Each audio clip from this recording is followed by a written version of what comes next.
See, so in the previous week, we clearly discussed about what is Java, or what is the purpose of Java, what is platform dependency, what is platform independency, what is machine dependency, machine independency, and also we discussed about different programming approaches and OOPS concepts. So these topics we discussed in the previous week. So in the last class, we clearly discussed about OOPS concepts. So what are the OOPS concepts? What are the OOPS concepts? Encapsulation, abstraction, inheritance, polymorphism. These are the OOPS concepts. For all these concepts, class and object are the common concepts. So what is class? Class is the user defined data type, and there is a plan to create the object. So what a class contains? Class contains properties and methods. Then what is the object? Object is the instance of a class. It is the instance of a class, and it is a physical copy of a class. Class is logical one, object is physical one. So encapsulation means the action of placing the members in class. So for any object, some properties will be there, as well as that can perform particular actions. Those actions I'm calling as methods. So those properties and methods we are placing in one particular container. That action is called encapsulation, and that container is called class. So here advantage is security will be there. We use private keyword. If we use private keyword, the data is not accessible outside of the class, so automatically data hiding feature will be there. And next, abstraction means hiding the implementation details and providing the essential details is called abstraction. All the functions, classes or methods are comes under abstraction only. Okay, like to find the square root value, they have written some source code. We cannot see that one. That is in hidden form. That is hiding the implementation details. The square root code is in hidden form. That is hiding the implementation details. So implementation details are in hidden form, but that is providing one prototype to consume it. That prototype is what? SQRT of 100. This one, SQRT of 100. So SQRT is the prototype. Here we are giving the number. So that is calling this function, that is executing the hidden code, and that is giving result to us. So hiding the implementation details and providing the essential details is nothing but abstraction. So inheritance means acquiring the properties and functionalities of existing class. So for example, if a class is already defined, I want to reuse those members. So to reuse those members, establish relationship between the classes. Now this new class can get the properties of existing class and functionalities of existing class. So automatically reusability of members is occurring here. So this is the main advantage. Reusability of members is the advantage with the inheritance. And also we can extend the class, and also it reduces the development time. Next one is polymorphism. So it is derived from two Greek words. Those are poly and morphos. So poly means many, morphos means forms. So the ability to exist in many forms is called polymorphism. The ability to exist in many forms, like overloading, overriding, dynamic binding. These are the examples for polymorphism. So if operator is existed in many forms, that is operator overloading. Here plus operator we are using for numbers, that is performing addition. Here plus operator we are using for strings, that is performing concatenation. Same operator is existed in many forms, that is called what? Operator overloading. Okay, like that, if the method is existed in many forms, that is method overloading. Again, in polymorphism chapter, I will clearly discuss about what is overloading, overriding, dynamic binding, all these things I will explain. Okay, now see, listen, today I will explain about what are the differences between C and Java, C++ and Java, and what are the major features of Java. Very, very important class. Listen carefully here. So today's class is differences between C and Java.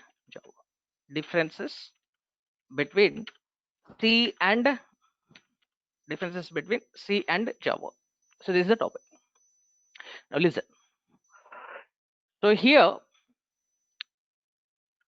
I will write points about the C, and here I will write points about the Java. Okay, observe the first difference. So in the first class, we clearly discussed about platform dependency and platform independency. And in the previous class, we also discussed about different programming approaches. In the programming approaches, I told that the C language follows procedure oriented approach, because we write C program in the form of functions. If we are writing program in the form of functions, means that is procedure oriented. So C language is the procedure oriented programming language. C language is the procedure oriented programming language. Then whereas this Java is the object oriented programming language. Java is the object oriented programming language, because here we write the program in the form of classes and objects. Object oriented program means in that we write the program in the form of classes and objects. So Java is the object oriented programming language, whereas the C language is the procedure oriented programming language, because we write the program in the form of functions. That is the first difference. Now see the second difference. The second difference is the C language is the platform dependent programming language. C language is the platform dependent programming language, whereas this Java is the platform independent programming language. C language is the platform dependent programming language. Java is the platform independent programming language. In the first class, I clearly explained about what is platform independency and platform dependency. See, so C language is a platform dependent. Okay, so here platform means what? Operate combination of operating system and microprocessor is called platform. Each and every operating system has its own language, and each and every microprocessor has its own language. So one operating system's language cannot be understood by the another. One processor's language cannot be understood by another. So like that, each and every operating system has its own language, and each and every microprocessor has also its own language. So now see this example here. I'm giving overview because in the first class I clearly explained about this one. Just I'm touching the subject. See, so here we are writing the program C program. So this is source code. This is source code I'm typing here, and I'm storing in one particular file. That file name is hello.c. That file name is hello. So extension of C program is .c. So this is source code. So this is in high level language. Computer cannot understand this one. So to convert this to the low level language, what we are doing in the Windows operating system, we are pressing Alt F9. Now that is creating object file here. This object file contains machine code plus preprocessor directive statements. Preprocessor directives. Machine code plus preprocessor directives. Okay, that is object file. Now this object file has semi-machine code. Some machine code is there. Some preprocessor directive statements are there. Okay, so I want to run this one. So to run this, we are pressing Control F9. When we press Control F9, that converts this object file to the exe file. Means this preprocessor directive has some code. That code will be attached here, and this machine code will be placed here. So machine code plus preprocessor directives machine code will be placed in the hello.exe file. So this exe file has machine code, or you can say native code, which can be understood by the operating system. This is operating system's language. So here this exe file has machine code. This exe file has machine code that is generated according to the Windows 10. Now I want to run this C application in another system. I want to run just a minute.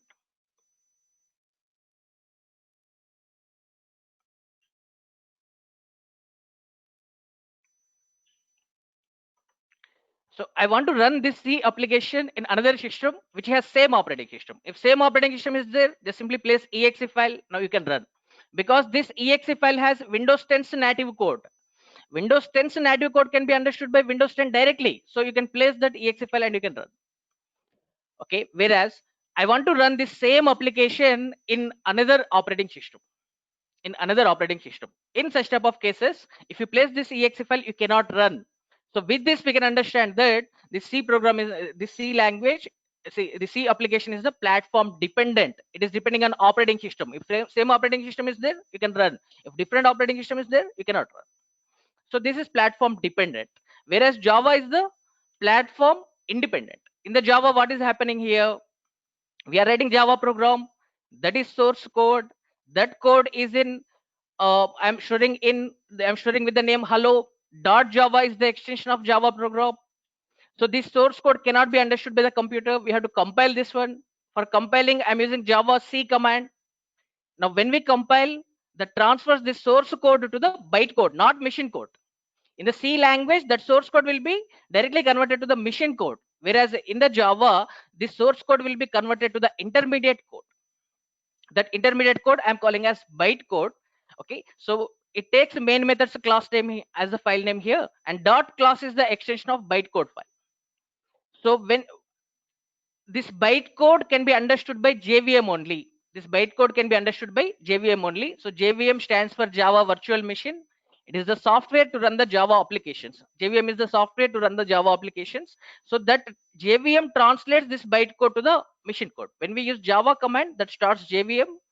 So the JVM translates this bytecode to the machine code according to the operating system which is installed. So in this system, Windows 10 is installed. So according to the Windows 10, this machine code will be generated.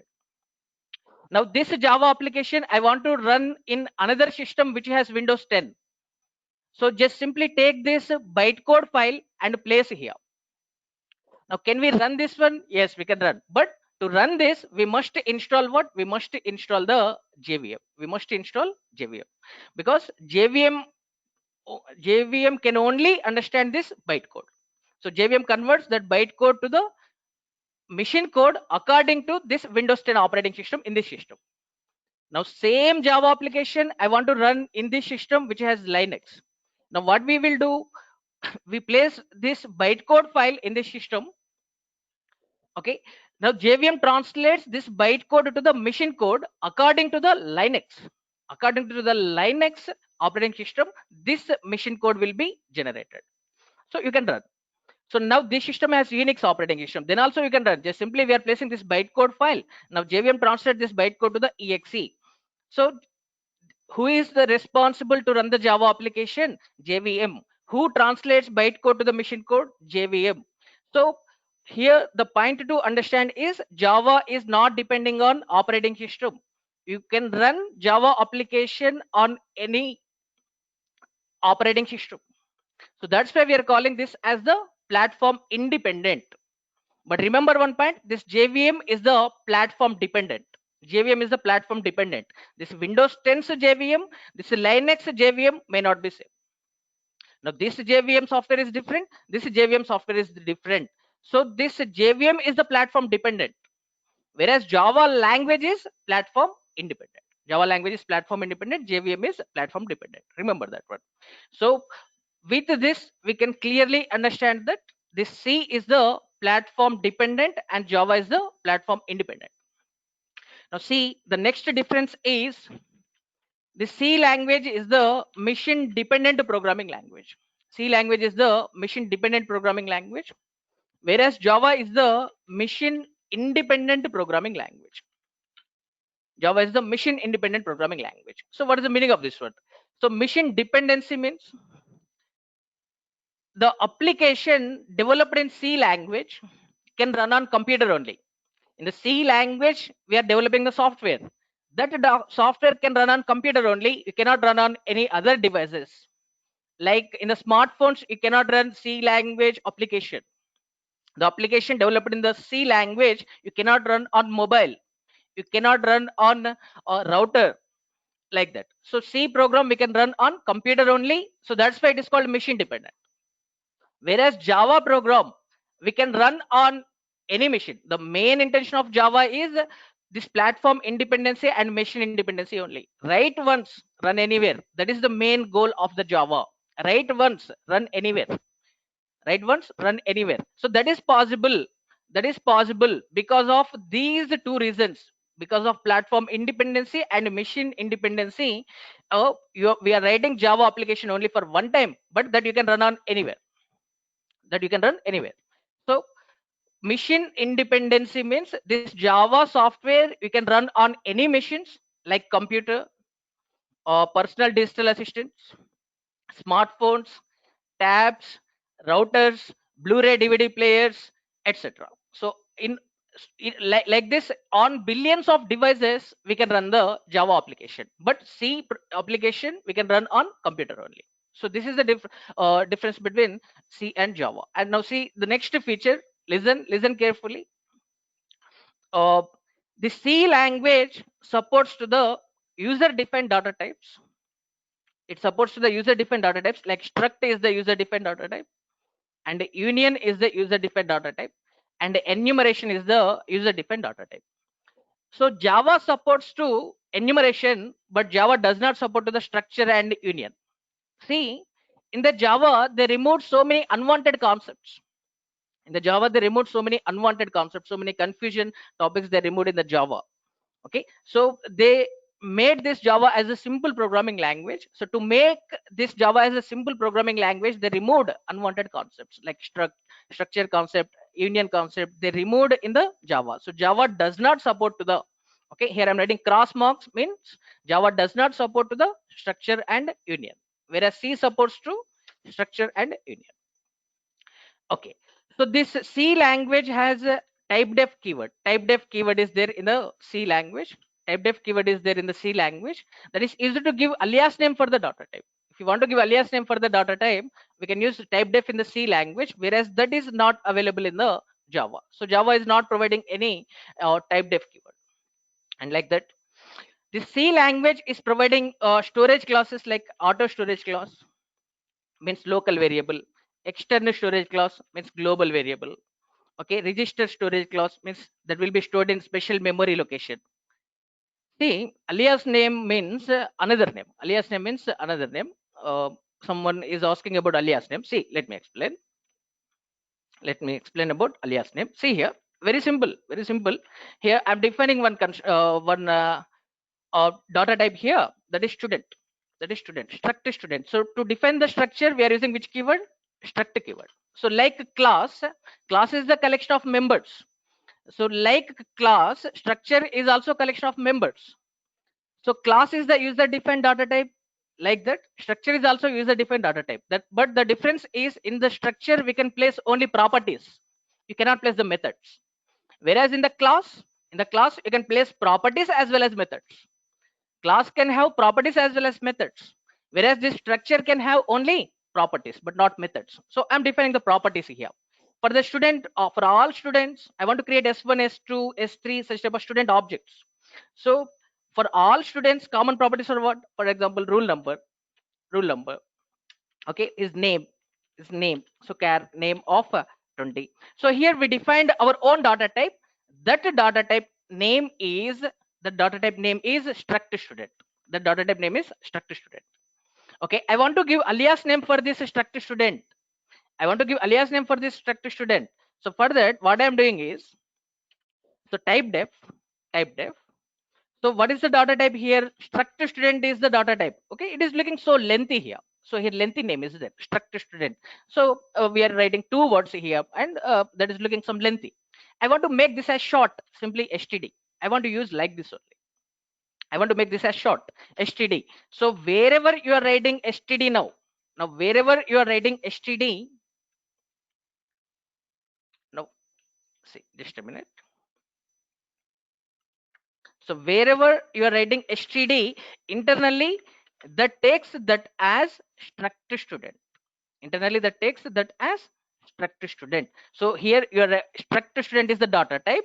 For this data type, I am giving alias name as std. So wherever you write std, internally that takes that as struct student only. So instead of writing struct student, simply I want to write std. So that's why I am giving alias name as std here for struct student data type. To give alias name, we use this type def. To give alias name, we use this type def. Okay, clear?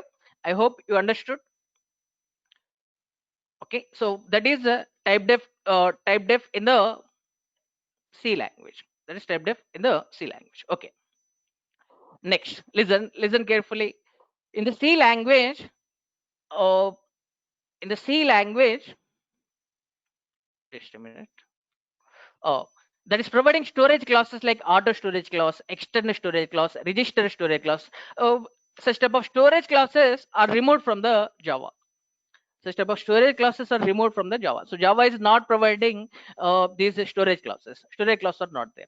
So actually four storage classes are there. One static keyword is there. The static is available in the Java, but this auto extend register are not available in the Java. And also, whenever we are declaring the data types, we use keywords like signed, signed, unsigned, signed, unsigned, such type of keywords we use. Okay. These keywords are not provided by the Java, so they removed such type of unnecessary keywords from the Java. So signed, unsigned means, so you already know about this one. Okay, I think some of students already know about this one. See, int x, I'm writing like this. I'm declaring a variable here, integer. I'm declaring a variable here, integer, int x. In front of that, I'm writing signed keyword. So if you write signed keyword, that can accept positive values as well as negative values. If I give x value as 10, that can accept. If I give x value as minus 10, that can accept. So signed means that can accept positive as well as negative. Unsigned, I'm writing, I'm declaring a variable as unsigned int y. Now y can accept only positive values. Y can accept 0 also. But y, if you write y equals to minus 5, okay, that will give error here. You cannot write like this. You cannot write like this because it will give error. It will give error here. So you cannot give negative values for unsigned. So these keywords are removed from the Java. Okay, so like such type of signed, unsigned keywords are not there in the Java. And in the C language, header files concept is there. Header files concept is there.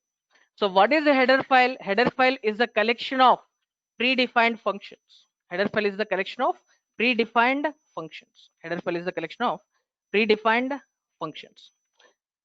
Okay, for example, stdio is the header file.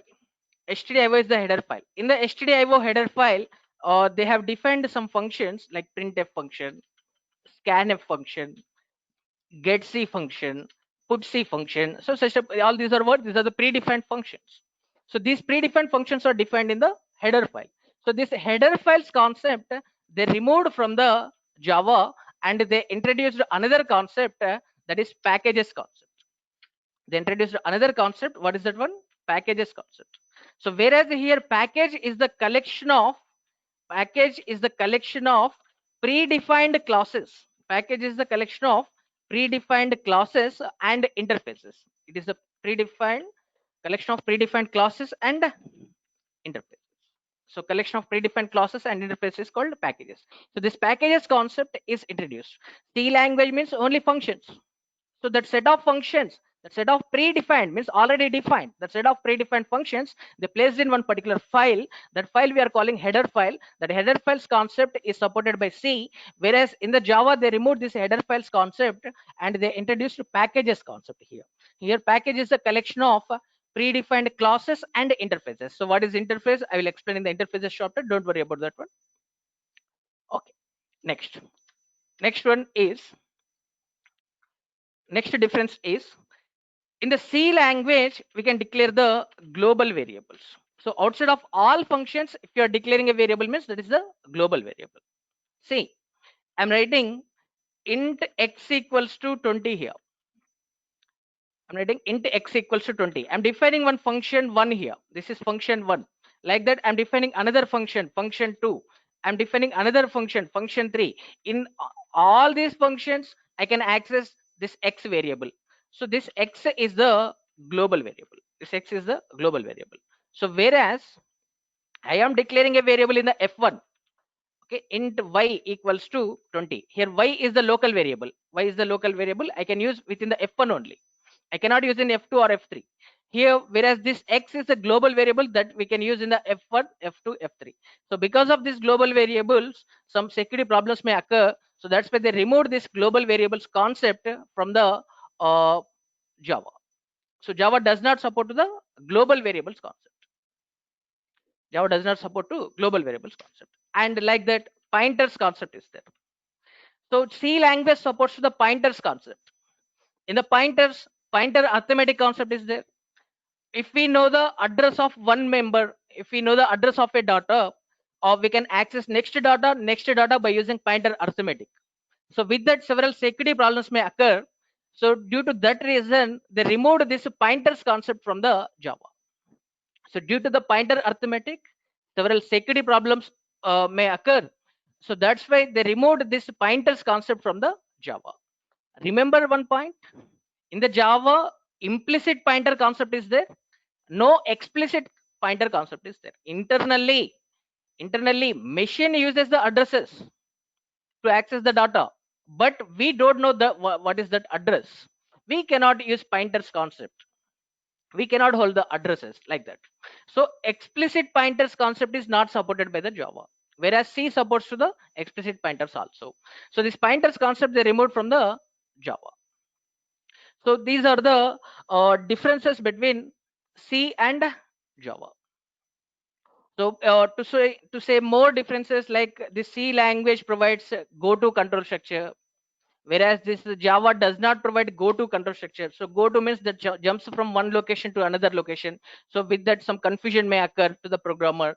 Okay, so where it is going and from where that is executing. So that's why they remove this unwanted concept, this go-to. Okay, like that. Size of operator is there. Size of operator. This size of is the operator. Size of is the operator. To know the size of the data type or variable, we use this one. Okay, so that is removed from the Java. That is removed from the Java. So Java does not support to the size of operator. And see, listen. Almost all the language syntaxes of C language they have taken in the Java also. Almost all operators in the C language you can use in the Java, except size of. Almost all the control structures provided by the C language you can also use in the Java, uh, except goto, except goto. Okay, so like that, this Java is providing instance of operator. Java is providing instance of operator. What is the purpose of it? I will explain in the operators chapter. No problem. Just listen the names. And right shift with zero fill. Right shift with zero fill is the operator. Operator means symbol. For the instance of operator, we write instance of only. For the right shift with the zero fill operator, we write triple greater than. Triple greater than is the symbol for right shift with zero fill. These the two operators, instance of and right shift with zero fill. These two operators are newly introduced in the Java, whereas these operators are not available in the C language. These operators are not available in the C language. Okay, next. Uh, this Java is providing control structures like labeled continue, labeled continue, or labeled break, labeled break. These are newly added in the Java. These are not available in the C language. Labeled break, labeled continue. Okay, for each control structure. So these are introduced in the Java, whereas these control structures are not available in the C language. Okay, so here in the C language, memory allocation and deallocation. For dynamic memory allocation and memory deallocation is responsibility of programmer. In C language, memory allocation and memory deallocation. So allocating memory and deallocating the memory deallocation means destroying the memory. Memory allocation and memory deallocation is responsibility of a programmer in dynamic memory allocation. See, in the C language, to allocate the memory at runtime, we use malloc function or calloc function or realloc function. So such type of functions are there. Okay, so to destroy the memory, we are using one free function like this. So malloc function, free function. So we are using that one. Okay, if we are not using free function, then that memory dynamically allocated memory will not be destroyed. So to allocate the memory, I'm using malloc. For example, I want to allocate 100 bytes memory. I want to allocate 100 bytes memory. So I'm writing malloc of 100. Now 100 bytes memory will be allocated. Okay, I want to free that one. So it returns the address. Generally, it returns the address of wide type, address of wide type. To convert that, implicitly we write conversion function into pointer. Okay, now that address can hold only integer value. That address I am holding in one particular pointer variable p, like this we write. So this is dynamic memory allocation in the C language. Now memory will be allocated. 100 bytes memory is allocated. That location's address is in the p. Okay, so we are responsible to allocate the memory, and we are responsible to free the memory. To deallocate the memory, we have to use which function? Free function here. So free of write p. Now that 100 bytes memory will be destroyed. Now if you use a free function, that 100 bytes allocated memory will be destroyed. So we are responsible to allocate the memory, and we are responsible to deallocate the memory in case of C language. Whereas in the Java language, in the Java language, it JVM is responsible to allocate and deallocate the memory. JVM has class loader. That class loader allocates the memory, and JVM has garbage collector. That garbage collector destroys the memory. JVM has class loader. Class loader allocates the memory, and JVM has garbage collector. The garbage collector removes unwanted objects. Okay, so these are the main differences between C and Java. Like the several differences are there. Several differences are there. So these are the important. So in the interviews, interviewer may ask the questions like this: what are the differences between C and Java? Okay, then you can say these points. So these are the differences between C and Java. Okay, so once again I'm repeating. So C language is the procedure oriented programming language. Java is the object oriented programming language. C language is the platform dependent programming language, whereas Java is the platform independent.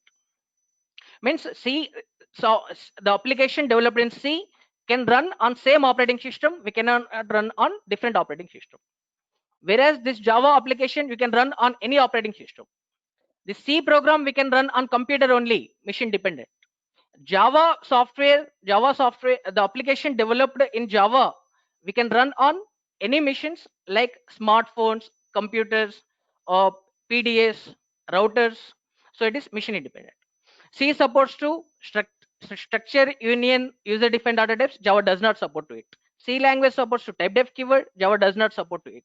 C language supports to storage classes like auto extend register. Java does not support to it. C language supports to signed unsigned keywords. Java does not support it. In the C language, header files concept is there. In the Java, packages concept is there. In the C language supports the global variables concept. So due to this global variables concept, security problems may occur. So that's why they removed in the Java. In the C language supports to pointers. Due to this pointers, security problems may occur. So that's why they removed in the Java. Okay, C language has go to control structure and size of operator. They removed them from the Java. And in this Java, they introduced it to new operators, instance of and right shift with zero fill. These operators are not available in the C. This Java introduced some control structures, new control structures like labeled continue, labeled break for each. These are not available in the C. In the Java, memory allocation and memory deallocation caring will be taken by the JVM. Whereas in case of C language, memory allocation, memory deallocation is the responsibility of the programmer. In the Java, that is the responsibility of JVM. Okay, so these are the differences between C and Java.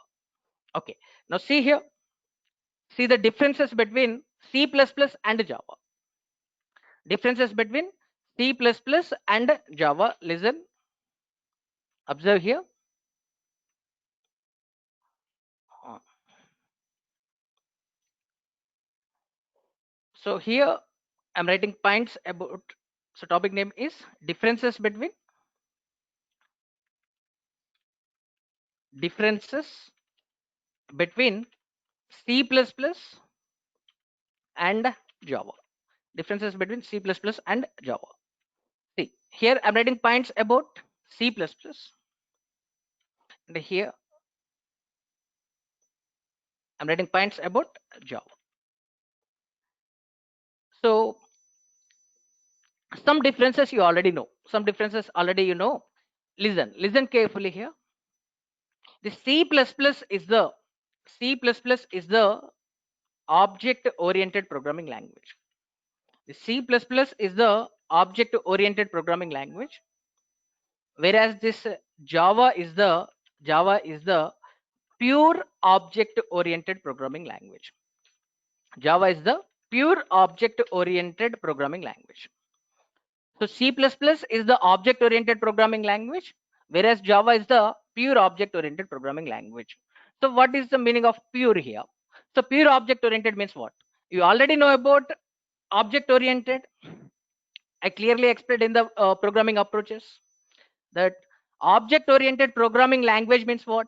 If a language that supports to encapsulation, abstraction, inheritance, and polymorphism. If a language supports to these four concepts, encapsulation, abstraction, inheritance, and polymorphism, that language is called object oriented programming language. That language is called object oriented programming language. So C++ supports all these four concepts, no doubt about it. Java also supports all these four concepts, no doubt about it. So that's why I'm calling C++ is the object oriented programming language. Java is the object oriented programming language. But I'm calling C++ as the object oriented, but Java as the pure object oriented. C++ is not pure object oriented programming language, whereas Java is the pure object oriented programming language. Because you already know that this C++ is the advanced version of C. It is advanced language. It is advanced language of C. And the C++ is the superset of C. It is the superset of C. It means what? All the C programs we can also run in the C++. So C is the procedure oriented programming language. So this C++ programs we can run in we can write in two ways. The C++ programs we can write in two styles. One is procedure oriented style. One is procedure oriented styles means in the form of functions. You can write the programs in procedure oriented style, and you can also write the programs in object oriented styles means in the form of classes and objects. So here object oriented style means what? This program will be in the form of classes and objects. Classes and objects. Whereas procedure oriented means this program is in the form of functions. This program will be in the form of functions. So this C++ programs we can write in procedure oriented style as well as in object oriented style. So that's why we are calling this C++ as the C++ is not a pure object oriented programming language, whereas this Java is the pure object oriented. Okay, I will explain more about this thing in the features of Java. Okay, so just till for this topic this is enough. So in the C++, we can declare the variables outside of the class. See, here I'm writing a class. I'm giving class name as demo. Here I'm declaring a variable. Outside of the class, I'm defining the member here. So this is called what? Global variable. This is a global variable. So now we are defining, this is the member. We are defining outside of the class. And also we define the main method here. I'm defining the main method outside of the class here. So outside of the class, we can define the members. So that's why it is not pure object oriented programming. Okay, pure object oriented means as per object oriented programming standards, each and every member should be inside of the class. Here X is the member. We are defining outside of the class. Here main is the member. We are defining outside of the class. So we can define the members outside of the class. That's why the C++ is not pure object oriented. Whereas in the Java, to write any program, to write a program, you must define minimum one class. You must define minimum one class to write the Java program. So each and every member we define inside of the class only in Java. In Java, we define each and every member inside of the class. That's why this Java is the pure object oriented programming language. Whereas in case of C++, we can define the members outside of the class also. So that's why this C++ is not pure object oriented programming language. Okay. Now see, so this is about pure object oriented programming and normal object oriented programming. Now see the second difference here. You already know that this is the platform dependent programming language. C++ is the platform dependent programming language. So the software developed in the C++, we can run on the same operating system. We cannot run on the different operating system. Okay. Whereas in case of Java, this is the platform independent. This is the platform independent programming language. This is C++ is the mission dependent programming language. C++ is the mission dependent programming language, whereas this Java is the mission independent programming language. It's independent, mission independent programming language. The C++ supports to operator overloading concept. This is one polymorphism concept. If same operator is existed in many forms, that is called operator overloading. If same operator is existed in many forms, then we can say that as operator overloading. For example, generally if we use plus operator for the integer values, that performs normal addition. Okay, so like that, I want to add matrices. I want to add two matrices by using this plus operator. I want to concatenate two strings by using this plus operator. So we have to overload this plus operator. So for the same plus operator, this behavior is internally by default is there. That is performing addition. But what I want to do, I want to add matrices now. I want to add matrices. So for that we have to load the operator. I want to add complex numbers. So for that we have to overload the operator. I want to add time values. I want to add time values. For that we have to overload the operator. So for the same operator, we are giving many behaviors. So same operator is existed in many forms. So that is operator overloading. This concept is supported by the C++. Whereas this concept they removed from the Java. So because of this multiple behaviors of same operator, programmer may get confusions. So that's why they feel this as an unwanted concept. So they removed this one. So they removed this operator overloading concept from the Java. Whereas C++ supports to operator overloading, Java does not support to the operator overloading.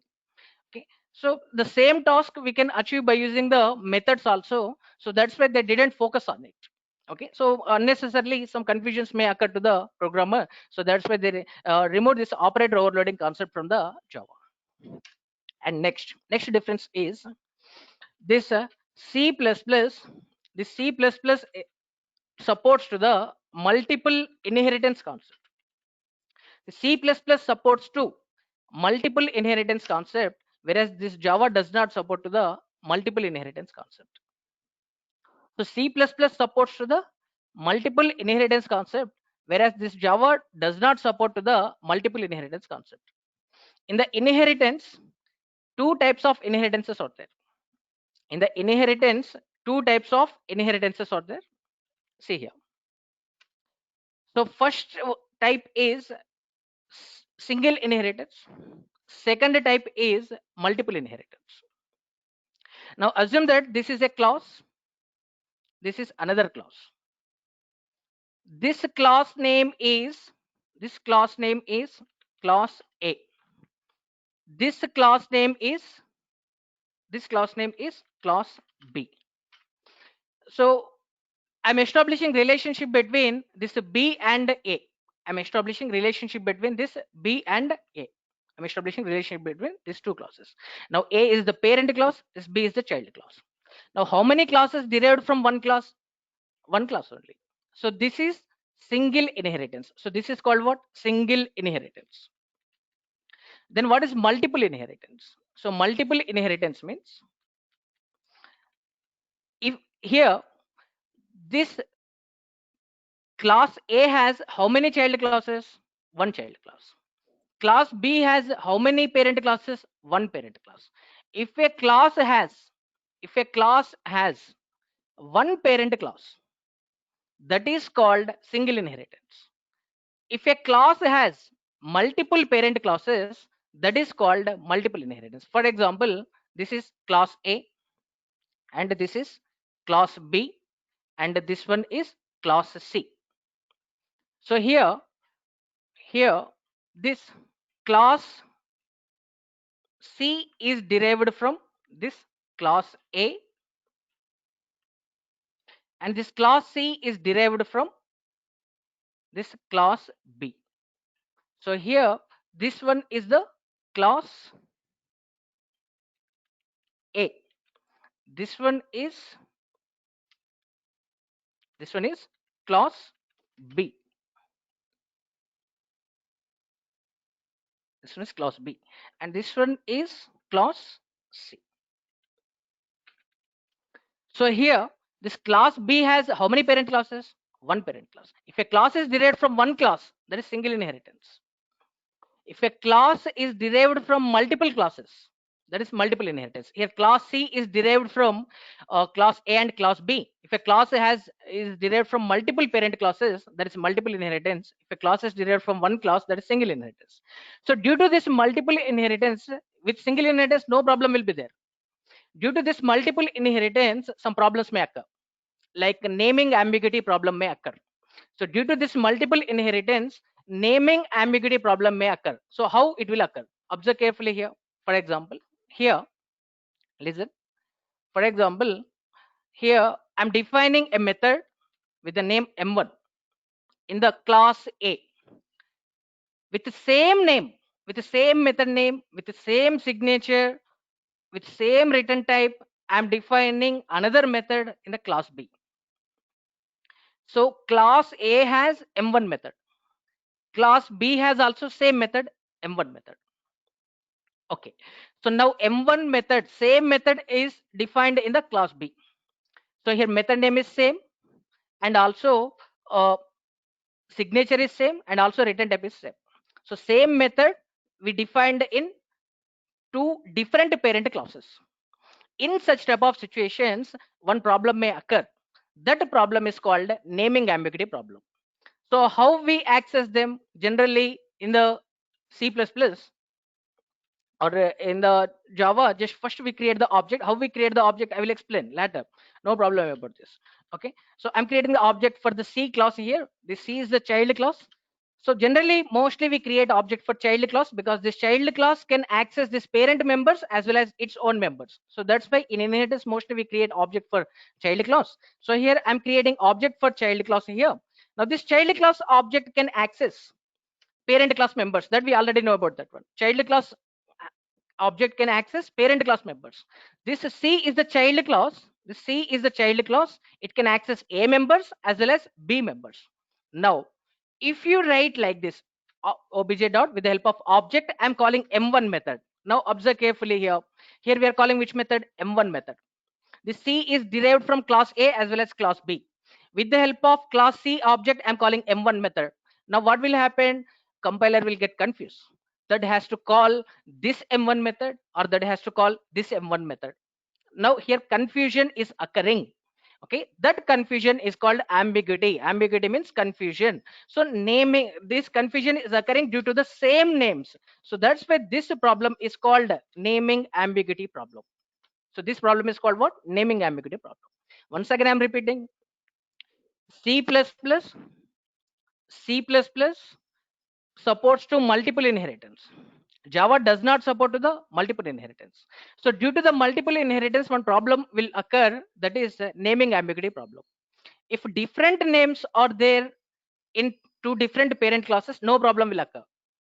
But if same name is there, where class A has M1 method, class B has also same method, M1 method. In such type of situations, when we call this M1 method with a child class object, now that will get confused, that has to call A class M1 method or B class M1 method. This confusion is called ambiguity. This confusion is occurring due to the same names. That's why we are calling this problem as the naming ambiguity problem. This is interview question. So why Java does not support the multiple inheritance? He may ask like this. So why? Because with multiple inheritance, naming ambiguity problem may occur. So that's why Java does not support to it, whereas C++ supports to it. So why C++ supports to it? At the time of introduction of C++, they didn't identify this problem. At the time of introduction of C++, they didn't identify naming ambiguity problem. So that's why C++ supports to the multiple inheritance, whereas Java does not support to the multiple inheritance. So remaining like global variables concept is there. This global variables concept. Global variables concept is not supported by the Java. From the Java, they removed this concept. And this C++ supports to pointers concept. C++ supports to the pointers concept, whereas Java does not support to the pointers concept. Okay, the C++ supports to the header files. The C++ supports to the header files. They removed this header files concept from the Java. They introduced the concept packages concept in the Java. And another important difference is the C++ supports to friend functions and friend classes concept. Friend functions and friend classes concept. The C++ supports to friend functions and friend classes concept, whereas Java does not support to the friend functions and friend classes concept. See, due to this friend functions and friend classes concept, some security problems may occur. Due to the friend functions and friend classes, some security problems may occur. So that's why they removed from the Java. So generally, friend function means what? For example, here I'm defining a class. Here I'm defining a class. That class name is A. Now this class has one private member. This class has one private member. That private member is int. That private member is int x. So generally, private means what? That cannot be accessible outside of the class. That cannot be accessible outside of the class. But if you define a friend function here using the friend, here we use friend keyword here. Friend keyword. So which method is friend we specify here? So which function is friend we specify here like this? So now f1 is the friend function. F1 is the friend function of class A. So here we define the f1. Now in the f1 we can access that x variable. In the f1 we can access x variable, whereas here I'm defining another function here, that is f2.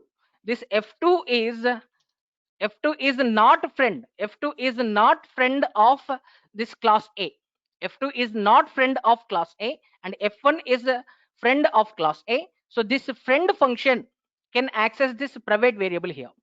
So generally private means what? That cannot be accessible outside of the class. So due to this uh, why they introduced this private concept? To provide security for the data. So here we are providing security for x, but by making this friend function f1, now f1 is accessing x, so automatically we are losing the security here. So that's why they removed the concept friend functions and friend classes concept from the Java. So due to this, some security problems may occur. Friend functions or friend classes can access private members also. Okay, so if they are accessing private members means security problems will occur. So due to that reason, they removed these friend functions and friend classes concept from the Java. Okay, and also template functions, template functions and template classes concept is there. Template functions and template classes. Okay, so to define generic functions or generic classes, we are using this one. So that concept they removed from the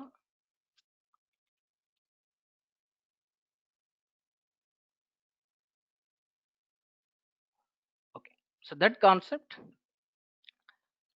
they removed from the Java. So Java does not support to template functions and template classes concept, whereas C++ supports to the template functions and template classes concept. So in the Java, they introduced a generics concept. So that's why they removed this template functions and template classes concept. So these are the differences between C++ and Java. I hope you understood about the differences between C++ and Java. Once again, I'm repeating. The C++ is the object-oriented programming language, whereas Java is the pure object-oriented programming language. So in the Java, we define each and every member inside of the class, whereas in the C++, we can define the member outside of the class also. In the C++, we can define the member outside of the class also. Main we are defining outside of the class. We can declare the global variables. So that's why the C++ we can write a program in the form of functions in procedure-oriented style also. So that's why this C++ is not pure object-oriented programming language. Whereas in the Java, we define each and every member inside of the class. So that's why this is a pure object-oriented programming language. The C++ is the platform dependent, whereas Java is the which one? Pure object oriented template. See, template. I will explain. Okay. In the continuation, I will explain. Last point, I will explain. No problem. Okay. So the C++ is the platform dependent. Java is the platform independent. You already know about this. We clearly discussed about this one. C++ is the machine dependent, and Java is the machine independent. The C++ supports to operator overloading, means same operator has many behaviors. We can give many behaviors to the same operator. So if we give many behaviors to the same operator, some confusions may occur to the programmer. So that's why in the Java they removed this concept. The C++ supports the multiple inheritance. C++ supports the multiple inheritance, whereas Java does not support the multiple inheritance because uh, due to this multiple inheritance, naming ambiguity problem may occur.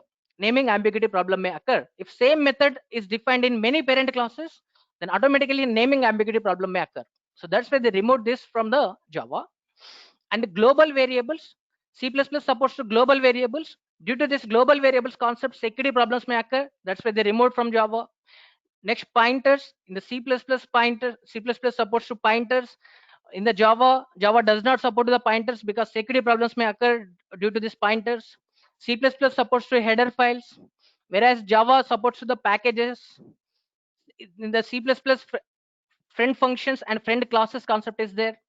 Friend function or friend class means those can access private members of the class. Those can access private members of the class. So if private members are accessible outside of the class means automatically security problems will occur. So that's why they removed this concept from the Java. And last one is template functions and template classes. So these are see about the templates. So template functions and template classes means, see, generally I want to add two numbers. I want to add two numbers to integer values. Add x int x comma int y. I want to add two values. So to add two values, I'm writing this code. Return x plus y. This code I'm writing here. Okay. So this is returning integer value. So I'm writing return type as int. So similarly, I want to add. Uh, two double values. I want to add two double values. So to add two double values, I'm writing int add double of x comma double of y. Okay, sorry, here return type is double, here return type is double, so we are returning the double value here. So what it returns, x plus value will be, x plus y value will be returned. Okay, now see, next I want to add two characters. I want to concatenate two characters. So to concatenate two characters, I'm writing char x comma char y. Okay, so I want to concatenate them. I want to print them. So to print in the C++, we use cout. I want to print x. Beside of that, I want to print y value. I don't want to return the value. Okay, so here I'm writing y. So here we defined add function. Here we defined add function. For example, I'm calling like this: add of 10 comma 20. Now which function will be called? This first function will be called, because here we are giving two integers as the input. Based on this input, this add function will be called. So like that. Next I'm calling, okay, sorry, my voice is breaking. Okay, uh, see, i'm typing add of I'm giving 10.5 and 5.5. So here we are giving two double values. Now which function will be called? This second add function will be called. Here I'm calling add of, I'm giving first character as a, and the second character as b. So here First character is A and second character is B. Now which function will be called? This third function will be called. So if you are giving two integer values, first function will be called. If you are giving two float values, second function will be called. If you are giving two characters, third function will be called. Okay, so like this. See here, so same function we are defining, same function we are defining for many data types. Same function we are defining for many data types. So instead of doing like that, I want to make this as generic type. So if you make this as generic type, if you make this as generic type, then what will happen? You have no need to define like three functions or five functions like that. Just define only one function. You can use that function for any data type. You can use that function for any data type. So generally, so here for the templates, here I'm taking data type as a T. I'm taking data type as a T. Okay. So here, what we write? Something like this: class template. We give the template argument here like this. So here T is the template argument. So here I'm taking T of X. Here also take T of T. So here instead of defining one integer function, one float function, one double function like that, instead of defining many functions of different data types, I am defining one function. This one function I can use for any data type. If I give 10, 20 here, here T acts as, here T acts as int data type. If I give these two double values, here T acts as, T acts as double. So I'm defining function for how many times now? One time only. I'm defining function for one time only, but I can use that function for two integers or for two double values or two characters. Okay, so or two strings like that I can use. So same function I can use for many data types. So that is the concept of templates. So here this add is becoming generic function. Generic function means it is common for any data type. It can deal with any data type. So this add is the generic function. Like that we can define generic classes also. Okay, so the generic functions, the generic classes concept is what? Templates concept. So instead of defining many classes, we are defining one template class that can be used for any number of data types. Instead of defining many number of functions, we are defining only one function. That function can be used for any data type. So these are called generic functions or generic classes. So this concept is about templates. This is about templates. Okay, so this templates concept they removed from this Java and they added generics concept. In the Java they added generics concept.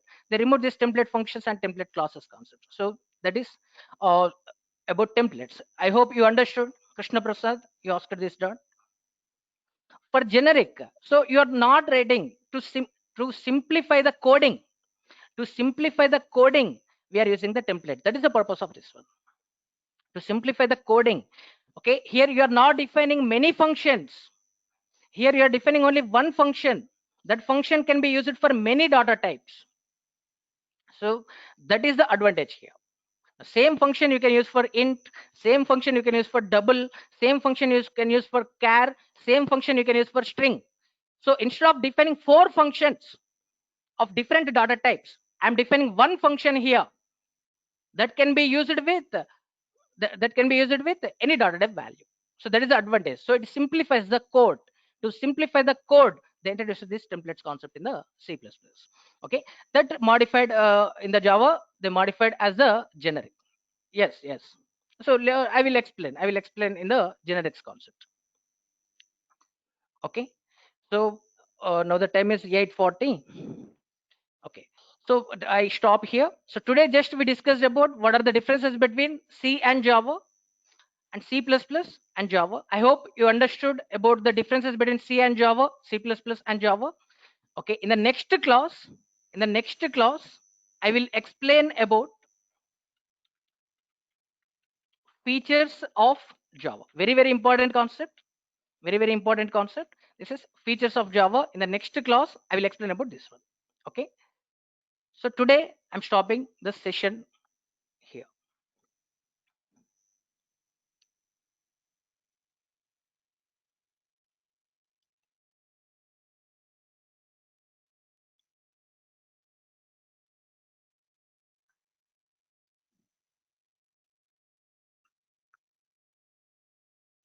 See, someone is asking about memory allocation. So to hold any value, some space is required. To hold the data, some space is required. See here. See, to hold the data, some space is required. For example, I want to store the value 10. I want to store the value 10. So to store that value, some space is required. To store that 10 value, some memory is required. Okay. So if memory is not there, how can that store the data? For example, in your mobile, you are taking the selfie. To store that image, memory is required. To store that image, memory is required. In your mobile, you can take the selfie. Okay, so whenever you're taking the selfie, memory should be available in the device. If memory is not available, you cannot store that one. Okay, so like that, here I want to store 10 value. So to store 10 value, I'm taking a variable here. To store the 10 value, I'm taking a variable x. So this 10, 20, 30, these are integer type values. So to declare integer variables, we use the data type int, generally in the C or in the C++ or in the Java. In all C++ Java language, same data type is there. Int data type is used to declare the integer variable. So when you write like this, when you write int x equals to 10, what will happen? What will happen? Memory will be allocated. What will happen? Memory will be allocated. So here, internally, in the RAM, memory will be allocated. In this memory, this 10 value will be stored. For this memory location, that gives a name as x. So in the RAM, that allocated some memory.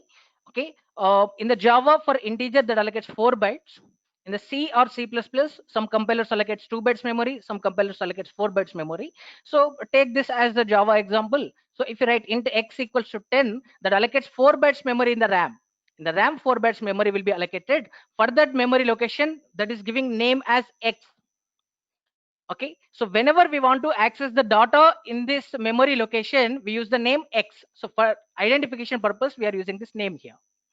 So in that memory location, that is storing which value? 10 value in the binary language. Okay, is it clear about memory allocation? Again, I will explain in the data types. No problem about it. Don't bother about it.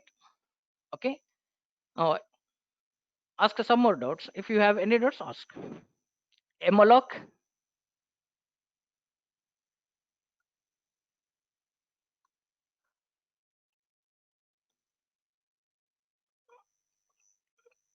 See, if the system has two operating systems, okay, that depends on by which operating system you are logging in.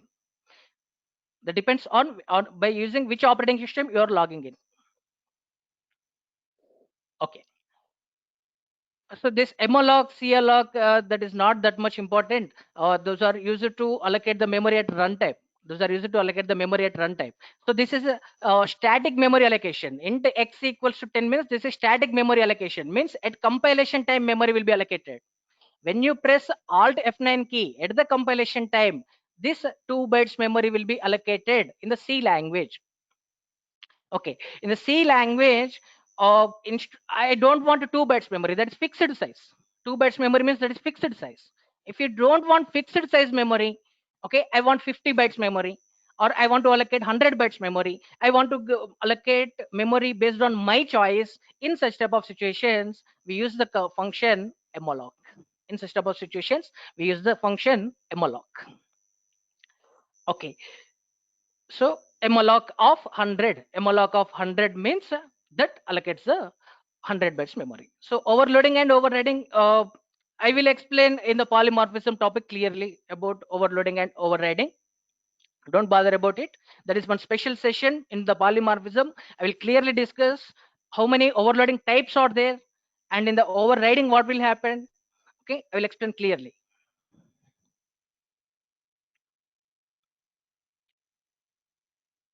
Okay, Yes, any doubts?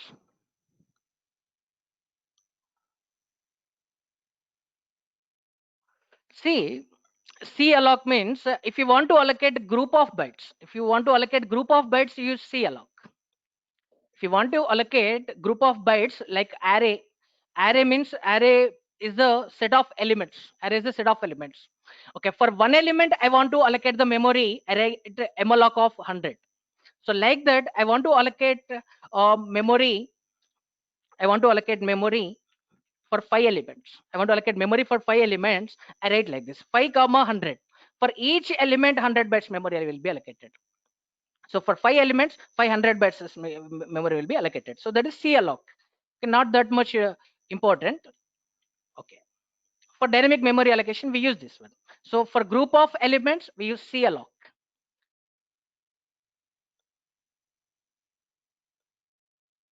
Okay, template function means that is generic function. Template function means generic function. I explained very clearly. Template function means that is generic function. Say, I want to find the biggest in two different numbers. I want to find biggest in two different numbers. So for that, I'm defining a function here.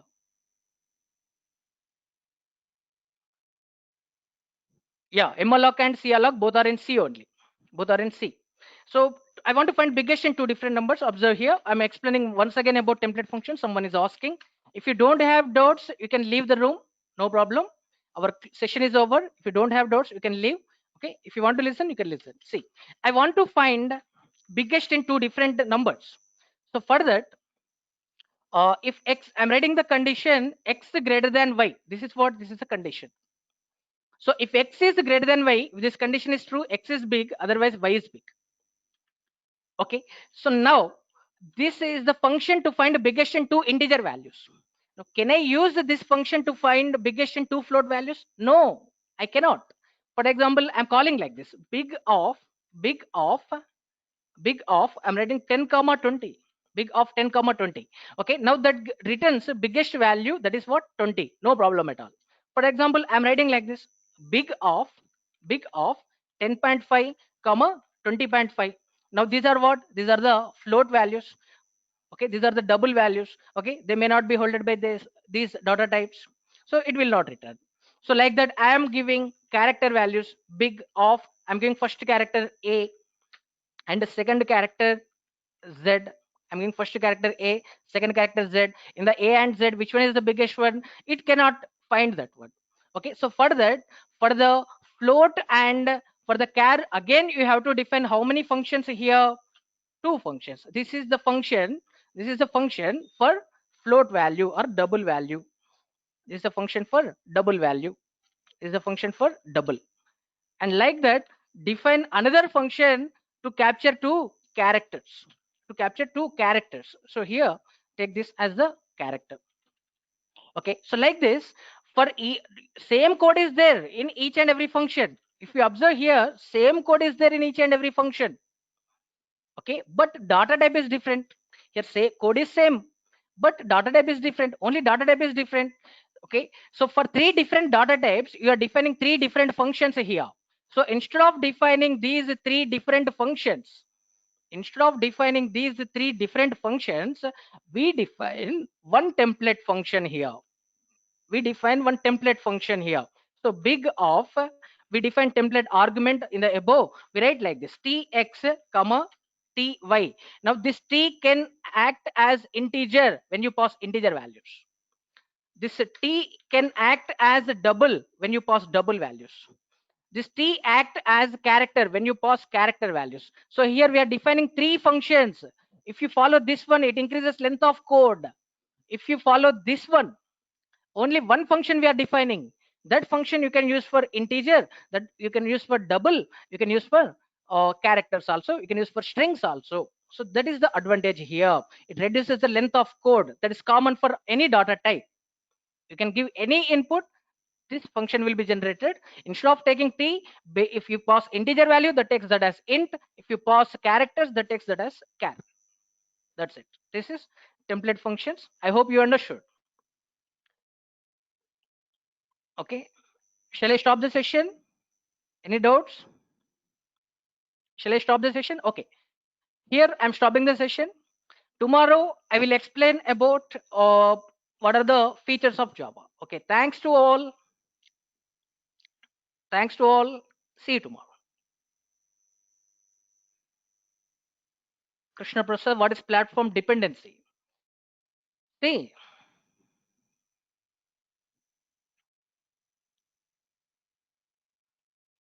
you can refer previous videos. In the previous videos, I clearly explained about what is platform dependency. See, here this is the C program. After compilation of C program, that is creating what exe file. After compilation of C program, that is creating the exe file. This exe file has machine code that will be generated according to the operating system. So here, if Windows 10 operating system is there, it has, if Windows 10 operating system is there, that contains Windows 10's machine code. For example, if this system has Linux, it generates Linux machine code. So each and every operating system has its own language. So this is the language of which operating system? Windows 10. Windows 10's language can be understood by Windows 10. So you can run in same operating system. But Windows 10's language, Windows 10's machine code cannot be understood by the Windows 10's machine code cannot be understood by the Linux. Okay. So this Windows 10's language, Linux language is different. For example, this person knows only Telugu language. This person knows only Tamil language. Then how can they understand? So communication problem will occur like that. So that's why it is a platform dependency. It is depending on operating system. If same operating system is there, if you want to run, you have to place this source code here. This source code you have to place here. Again, you have to compile. If you compile, that will generate the machine code according to the Linux. Now you can run. So if same operating system is there, simply place exe file. If different operating system is there, place this source code file, again compile. That is. Okay. I hope you understood, Krishna Prasad. Okay. You can refer the videos also.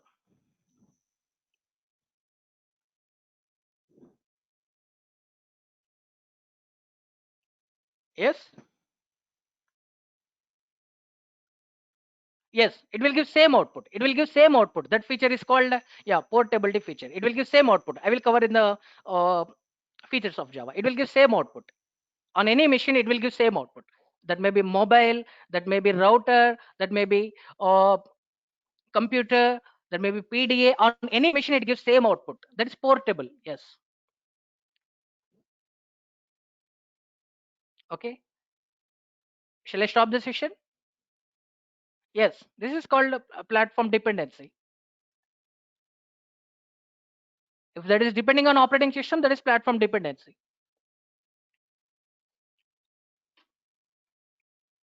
Exe file is depending on operating system. Bytecode is not depending on operating system. So because of bytecode, we can run on any platform. Platform independency. Okay, clear? Shall I stop? Okay. Thank you. Thank you, Krishna Prasad. Okay, I'm stopping the session. Okay, see you tomorrow.